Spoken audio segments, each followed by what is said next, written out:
you're a yes person.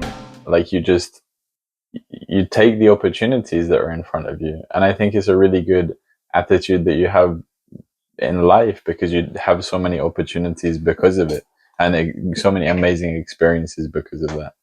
Yes, but you said something really true that can be seen in a good way and also in a bad way. Yeah. Because I'm a really yes person, but also because I'm not a no person. Because for me, it's hard to say no. Mm-hmm. On one side, saying yes or accepting those challenges made me feel I live great experiences. But on the other side, also sometimes for me, well, many times for me, it's hard to say no Mm-hmm. for many reasons. But like, I like to help people. I don't like to be annoying or whatever. But sometimes I've done things that I didn't really want to do. Just, okay, I don't want to say no. Okay, I'm gonna do that, whatever. But I ended up saying no at some point. Yeah. But Yeah. it took me a while. And also, honestly, out of work, it got to a point that I was having fun. Yeah. On It was annoying because I couldn't play futsal every week because sometimes there was so much work that I couldn't make it on time, and that would piss me off a lot because that was something. Yeah, I'm a sports person, and I really needed in that environment to do some Yeah. sports to distress. I really needed. So the week that I couldn't play futsal, I was like, that week I wasn't happy at all. But then on the weekend, I was just drinking so much that I was kind of forgetting this, I guess.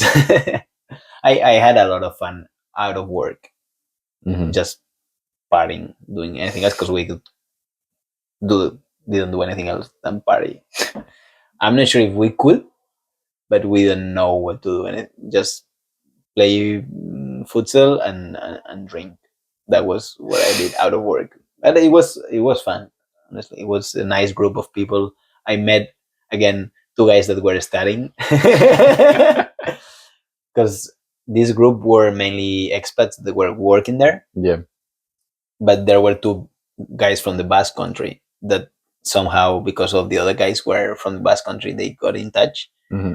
and those guys were studying, and I become the closest with these two guys more than the other workers. I was closer to the two guys studying, and also I think one of the things that made me say no anymore at the end was because those guys weren't there anymore, Yeah. because they spent maybe a good 6 months or 7 months there, and then after a few months without them, I could feel that it wasn't the same. But yeah, I don't know. I just kept staying, and then at some point I was kind of over it. And but then they sent me for 2 months to the factory in Houston, and then I went back to India for 3 weeks, and then they sent me again for 2 months to Houston, Yeah. and then they sent me again to India.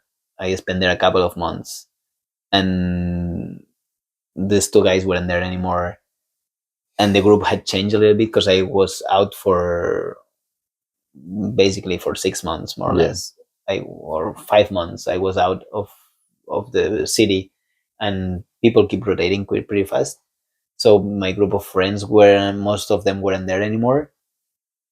Work, I was tired. I was seeing a girl for a while, and then she wasn't there anymore either. And at the end, I was like, man, I cannot do this anymore. And then I was thinking, okay, I don't know if they're gonna find another job for me in the company or not, but I didn't have any mortgage. I didn't have any kids. I didn't have any life, any like economical boundaries, Burdens. like limits, like Yeah. something Yeah. that asked me for money every month. I didn't have a rent because when I was going to the Basque country, they were paying me a hotel. When I was going in Barcelona, I was staying at my parents' place. Yeah. And in India, they were paying me for, at the beginning, a hotel. Then after, they moved me into an apartment with the son of the director of the company. Some weird things, but I wasn't paying for anything. I was young. I at some point I said, "Look, I'm not going back to India. Mm-hmm. If you want to put me in another place in the company, I'm more than happy to do that. If you want to fire me, I'm more than happy to to get out of this company, but I'm not coming back to India." So my boss sent me back to the Basque country and made me go talk to the main boss, Yeah. like the big boss. And then we start the conversation, and the big boss starts telling me that they are about to open another factory in a different place in India.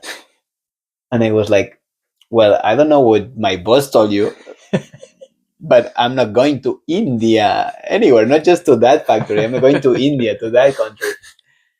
So the guy said, "Oh, okay, okay, okay," and then they offered me a position in Spain, in the Basque country, Yeah. and that was my next step.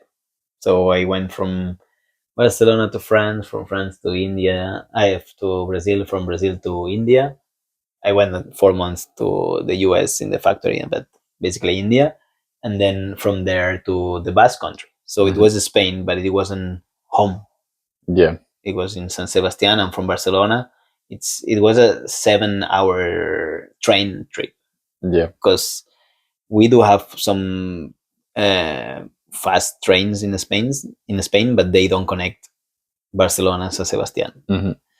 So it was a long train ride, but I was more than happy to do it every 2 weekends and go back home and spend time with my family and my friends, because for so long I didn't have the opportunity to spend time with my friends, my family. Yeah. So every two This was weekends, the closest that you 7 hour trains was close for me.